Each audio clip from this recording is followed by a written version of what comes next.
Bah, j'espère que vous allez bien. Bonjour à vous. Bon, je suis plus réellement dans mes horaires de 18h. Désolé pour cela. Je m'organise très mal en ce moment là. Enfin bref, je vais arranger ça. Donc, le sujet d'hier, c'était l'humilité, il me semble. L'humilité, le potentiel. J'avais parlé d'un sujet en particulier. Je pense que je vais le reprendre plus tard. Aujourd'hui, je vais parler d'un truc qui, entre parenthèses, me tient à cœur. C'est l'aspect avec la solitude. Notamment dans son développement personnel, parce que comme son nom l'indique, dans le développement personnel, on fait ça de manière personnelle, donc on est souvent amené à être confronté à la solitude, et cette solitude-là, elle est parfois assez douloureuse, tout simplement, en fait. C'est un chemin qui est compliqué, parce que tout simplement, on est confronté à nous-mêmes, on est confronté à nos peurs, à nos faiblesses. Parfois, tout va bien, si je puis dire. En l'occurrence, moi personnellement, je vais bien, mais j'ai tendance à me dire que, parce que qu'on le veuille ou non, nous sommes malgré tout des animaux sociaux, on se compare avec autrui, et il y a différents standards. Et le réel problème dans ce genre de situation-là, c'est que, bon, moi qui ai construit un ego, un certain ego, j'ai forgé mon ego à travers les épreuves, je me rends compte qu'il n'est absolument pas positif de finir par se comparer aux autres. Il faut se comparer uniquement à soi-même parce qu'on a tendance un peu à, peut-être je vais être méchant, mais un peu parfois à mépriser les personnes qui ne sont pas spécialement à notre niveau. Après, je parle de mon point de vue, dans le sens où on considère qu'on est beaucoup plus que ce qu'on était auparavant, alors qu'on est passé par ce genre de phase-là. Et parfois, on en devient arrogant. Voilà pourquoi je pars du principe que, c'est pour ça que je fais le lien avec le sujet d'hier, notamment l'humilité. Bon, il pleut un peu, mais bon, c'est pas si grave. Sur le fait de toujours se reconcentrer sur soi-même, mais surtout de se créer ses propres épreuves. Quand, admettons, t'es dans ton rythme de croisière, si je puis dire, il est mieux de construire sa propre adversité pour pouvoir se rappeler que on était faible auparavant, on l'est toujours, mais on est meilleur quand même. On est meilleur et qu'on se doit de travailler pour pouvoir continuer à avancer et tout simplement atteindre nos futurs objectifs, nos futures ambitions. Et c'est en ça où aussi le potentiel est très important. Maintenant, ce que je veux dire par là, c'est que l'arrogance peut vite se transformer en quelque chose de négatif. Lorsque je parle d'arrogance en général, notamment dans notre société française, ça a une connotation assez négative. Parce que justement, on n'aime pas se mettre en avant. Si je dois par exemple nous comparer à la société américaine, les Américains, ils sont pas très fut-fut, mais pourtant, ils s'affirment. Alors qu'en France, on est intelligent, mais on va trop réfléchir pour rien. Et c'est nous porter préjudice. De ce fait, il y a toujours ce double standard. Ce fameux double standard qui est représenté par soit je ne réfléchis pas, mais j'avance. Admettons comme un peu à l'américaine. Ou soit je réfléchis énormément, mais je me mets un peu des bâtons dans les roues et ça me porte préjudice pour mes objectifs, tout simplement. Et je pense qu'il faut savoir faire les deux en même temps, c'est-à-dire avancer mais réfléchir de manière intelligente. Mais bien évidemment, notre réflexion se doit d'être en adéquation avec notre ambition, donc pas à chaque fois surréfléchir, ce qui à se remettre en question, mais à se saboter. Et je pense qu'en France, on se sabote énormément. On a énormément de potentiel, simplement on le gâche quotidiennement, tout le temps.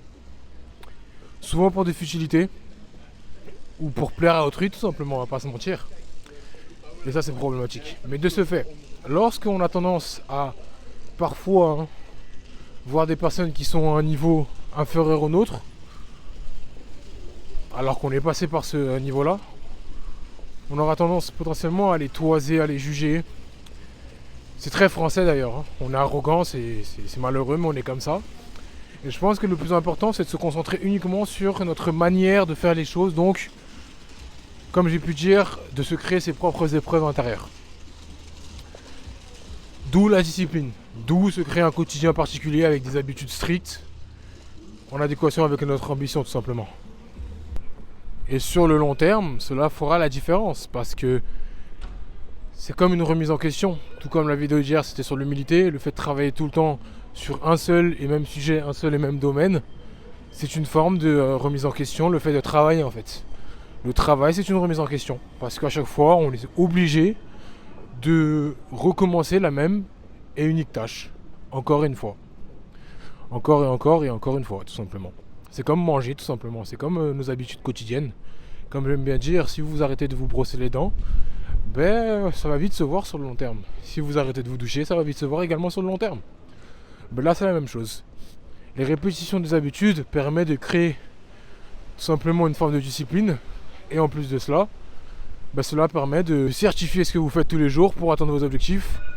Donc de créer une forme d'épreuve, il y a une forme de friction. Et cette friction-là permet de vous remettre en question quotidiennement.